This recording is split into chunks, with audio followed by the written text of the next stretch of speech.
ஒரு அழகான கிராமத்துல ஒரு சோட்டுக்குருவி வாழ்ந்துட்டு வந்துச்சு. அது அந்த கிராமத்துல ஒரு சாப்பாடு கடை வச்சிருந்துச்சு. அந்த கடையில மீன் குழம்பு, கறி குழம்பு, சாதம் எல்லாமே ரொம்ப சுவையா இருக்கும். காசும் ரொம்ப கம்மியாக தான் இருக்கும். அந்த சோட்டுக்குருவி வெளியே போய் மற்ற வேலைகளை பார்க்கறதுக்காக அது கடையில் ராமுன்னு ஒரு காகத்தை வேலைக்கு வைக்கிது. அந்த காகம் தான் கடைக்கு வரவங்க எல்லாருக்கும் சாப்பாடு கொடுக்கும். ஆனால் அந்த காகம் ரொம்ப மோசமான காகம். ரொம்ப திருட்டு புத்தி உள்ள ஒரு காகம். ஆனால் அந்த சோட்டுக்குருவிக்கு இந்த ராமு காகத்தை பற்றி சரியா தெரியாது. அதுவும் அந்த காகத்தை வேலைக்கு வச்சிருச்சு. அப்போ ஒரு நாள் அந்த கடைக்கு 2 பேர் சாப்பிட வராங்க. ஐயா, நாங்க ரொம்ப தூரத்துல இருந்து வரோம். எங்கேயுமே சாப்பாடே கிடைக்கல. அதான் உங்க கடைக்கு வந்தோம். ரொம்ப பசியா இருக்கு. உங்க கடையில என்ன இருக்கு அப்படின்னு அந்த கஸ்டமர் கேக்குறாங்க. அதுக்கு அந்த சோட்டுக்குருவி, வாங்க வாங்க, ரொம்ப தூரத்துல இருந்து வந்திருக்கீங்க. உங்களுக்காக தான் எல்லாம் சூடா இருக்கு. மீன் குழம்பு, கறி குழம்புன்னு எல்லாம் இருக்கு. உங்களுக்கு என்ன வேணுமோ அதை திருப்தியா சாப்பிடுங்க அப்படின்னு அந்த சோட்டுக்குருவி சொல்லுது. அதை பார்த்துக்கிட்டு இருந்த அந்த ராமுக்காகவும், என்ன ராமு நின்றுக்கிட்டே இருக்க, கடைக்கு கஸ்டமர் வந்திருக்காங்களே, கவனி அப்படின்னு சொல்லி அந்த சோட்டுக்குருவி சொல்லுது. அப்போ அந்த ராமுக்காகவும் அந்த 2 கஸ்டமருக்கும் அது உணவுங்களை கொடுக்குது. அவங்க 2 பேரும் நல்லா சாப்பிட்றாங்க. அப்போ அந்த ராமுக்காகம் சொல்லுது, முதலாளி ஐயா, நீங்க எதுக்கு நின்றுகிட்டு இருக்கீங்க? நான் தான் இருக்கேன்ல, நான் கடையை பார்த்துக்கிறேன். உங்க வேலையை போய் நீங்க பாருங்க அப்படின்னு சொல்லி அந்த சோட்டுக்குருவியை அனுப்பிச்சு வச்சிருது. அப்போ அந்த ராமுக்காகவும் அந்த கஸ்டமர் கிட்ட, உங்களுக்கு என்ன உணவு வேணும்னா நல்லா வாங்கி சாப்பிடுங்க அப்படின்னு அந்த ராமுக்காகவும் சொல்லுது. அதுக்கு அந்த கஸ்டமர்ஸ், இல்லை எங்களுக்கு இதுவே போதும், நாங்கள் நிறைய சாப்பிட்டோம். சரி, சாப்பாட்டுக்கான காசு எவ்வளோன்னு சொல்லுங்க அப்படின்னு அந்த கஸ்டமர் சொல்றாங்க. அதுக்கு அந்த ராமுக்காகவும், ஒரு சாப்பாடு 200 ரூபாய், நீங்க 2 சாப்பாடு சாப்பிட்ருக்கீங்க, மொத்தம் 400 ரூபாய் கொடுங்க அப்படின்னு சொல்லி அந்த ராமுக்காகவும் சொல்லுது. அதுக்கு அந்த கஸ்டமர் சொல்றாங்க, என்னது 200 ரூபாயா? ஒரு சாப்பாடு 200 ரூபாயா?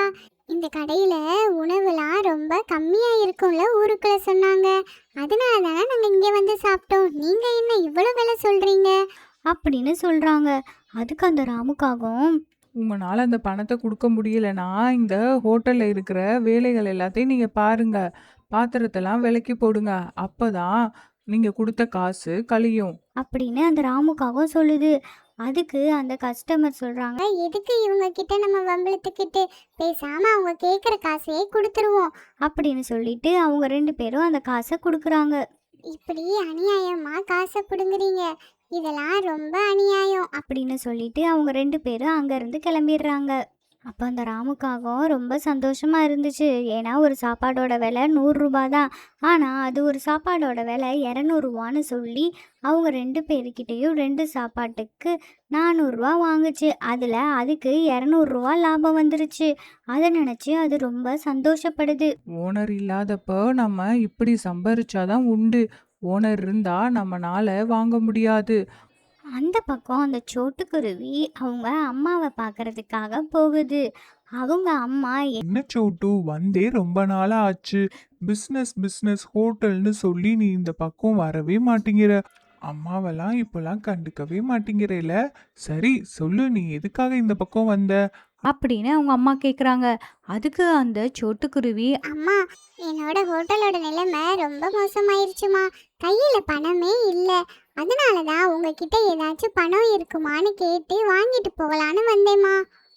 அதுக்கு அவங்க அம்மா சொல்றாங்க, ஆமா, ஊர்ல எல்லா கடையை விட உன் கடையில தான் ரொம்ப சாப்பாடு அதிகம்னு சொல்லி ஊர் மக்கள் எல்லாம் சொல்றாங்க. அப்புறம் எப்படி உன் கடைக்கு கஸ்டமர்ஸ் வருவாங்க? கடையில ரேட்டெல்லாம் கம்மி பண்ணி மக்களுக்கு நல்ல சேவை பண்ணு, அப்பதான் மக்கள் உன் கடையை தேடி வருவாங்க அப்படின்னு அவங்க அம்மா சொல்றாங்க. அதுக்கு அந்த சோட்டுக்குருவி, என்னம்மா சொல்றீங்க? என்னோட கடையில சாப்பாடெல்லாம் ரொம்ப கம்மி தானே. நான் முன்னாடி என்ன விலை வச்சிருந்தேனோ அதே விலையை தான் இப்போ வரை நான் வச்சிருக்கேன். ஒரு சாப்பாடோட விலை 100 ரூபா தான். அதுக்கு மேலே நான் வாங்க மாட்டேன். நீங்கள் எதுவும் தெரியாம பேசாதீங்கம்மா. இல்ல சோட்டு, அன்னைக்கு ஊருக்கு 2 பேரு புதுசா வந்தாங்க. எங்க உணவு ரொம்ப கம்மியா இருக்கும்னு கேட்டாங்க. நான் தான் நம்ம கடையில உணவெல்லாம் கம்மியா இருக்கும், அது என்னோட குழந்தையோட கடை தான், நீங்க அங்க போய் சாப்பிடுங்க, உணவெல்லாம் ரொம்ப கம்மியா இருக்கும்னு சொன்னேன். அப்படின்னு சொல்லிட்டு அவங்களும் அங்க சாப்பிட போயிருக்காங்க. அங்க போய் சாப்பிட்டுட்டு வந்து இந்த பக்கம் போனப்போ அவங்க சொன்னாங்க, அந்த கடையில் ரொம்ப கம்மியாக இருக்கும்னு சொன்னீங்க. ஆனால் ஒரு சாப்பாடோட விலை 200 ரூபா, மொத்தம் 400 ரூபா. அந்த கடையில் சாப்பிட்டதுக்கு நாங்கள் வேறு கடையில் சாப்பிட்ருந்தா கூட எங்களுக்கு காசு மிச்சமாயிருக்கும். உங்கள் பையன்கிட்ட சொல்லி சாப்பாட்டோட ரேட்டெல்லாம் கம்மி பண்ணுங்க. அப்பதான் இல்லாதவங்களும் வந்து உங்கள் கடையில் நல்லா சாப்பிட முடியும். இவ்வளோ அதிகமான பணங்களை வச்சிங்கன்னா எப்படி ஏழை மக்களும் இல்லாதவங்களும் உங்கள் கடையில் வந்து சாப்பிடுவாங்க சொல்லுங்க. அப்படின்னு அவங்க சொல்கிறாங்க. சரி நான் என்னோட மகன்கிட்ட சொல்றேன், நீங்க பார்த்து போயிட்டு வாங்க. அப்படின்னு அந்த சோட்டுவோட அம்மா சொல்கிறாங்க. அப்போது அந்த சோட்டு கிட்ட வந்து அவங்க அம்மா சொல்கிறாங்க, உன் மேல தப்பு இல்லப்பா, அந்த கடையில ஒருத்தவனை வச்சிருக்கியே அவன் தான் திருட்டு பையன் நினைக்கிறேன். நீ தான் சாப்பாடை நான் கம்மியா தான் கொடுக்குறேன்னு சொல்றியே, ஆனா அவங்க சொன்னது வேற மாதிரி இருந்துச்சு.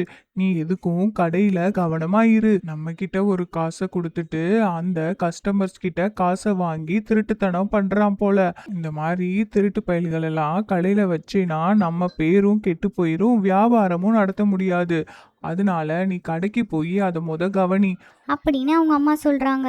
அதுக்கு அந்த சோட்டுக்குருவி, கண்டிப்பா அந்த ராமு காக்கத்தோட வேலையா தான் இருக்கும். கஸ்டமர் வந்தப்ப கூட என்னையே நீங்க கிளம்புங்கன்னு ரொம்ப வேகமா அனுப்பிச்சு வச்சான்.